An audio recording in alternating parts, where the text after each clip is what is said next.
Antum coba bayangkan, Quran 6.326 ayat, tersimpul di dalam 7 ayat. Apa itu? Al-Fatihah.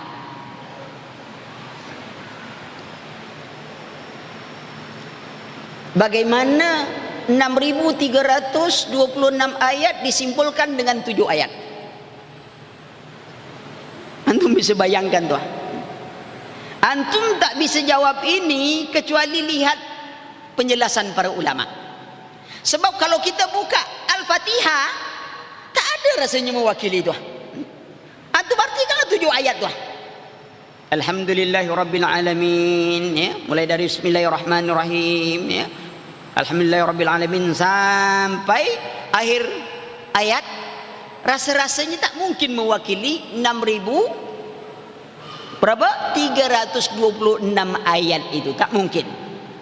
Maka itu belajar kita bahasa Arab. Selama ini kita cuman Arab Melayu, Arab Nangdi, Arab Maklum. Itu Arab juga tuh. 3 Arab. Indonesia 3 Arab kan? Arab Melayu 1, Arab Nangdi mas. Itu Arab Maklum kalau tak paham. Tengok 3 Arabnya. Perhatikan itu. Kita ambil sedikit. Dalam kitab-kitab diterangkan, di antara Minhajul Anbiya juga diterangkan di dalam syarah akidah Tahawiyah. Ya. Al-Quran itu dari awal sampai akhir tidak akan pernah bicara kecuali tauhid.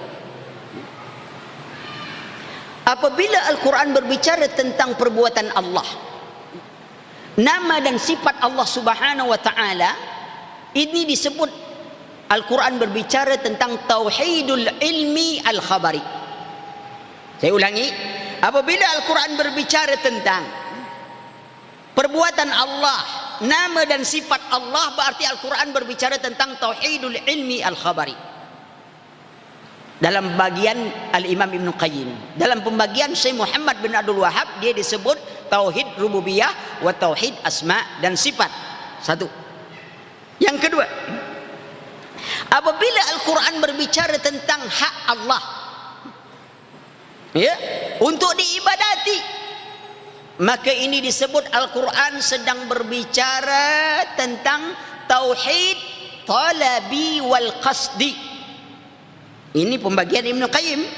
Tapi menurut Syekh Muhammad bin Wahab, ini dinamakan tauhid uluhiyah atau tauhidul ibadah. Tauhid uluhiyah 2 sebutan. Ya.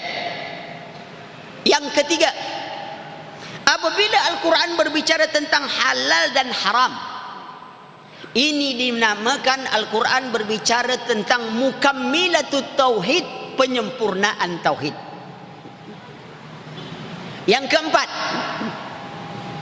apabila Al-Quranul Karim berbicara tentang hukuman atau balasan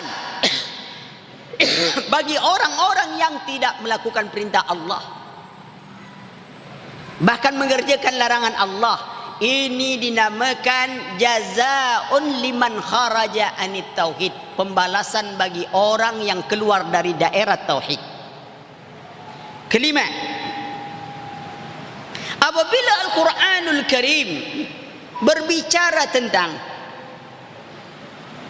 ganjaran orang-orang yang beriman, ini dinamakan Al-Quran berbicara tentang jazaa'ut tauhid. Berapa tauhidnya? Ada 5. Ya. Antum perhatikanlah 5 ini dalam Al-Quran tak akan pernah lepas. 5 bicara perbuatan Allah, asma Allah, sifat Allah, hak Allah, halal haram, perintah larangan, balasan, dan ganjaran orang beriman. Tak akan pernah lari dari 5 ini.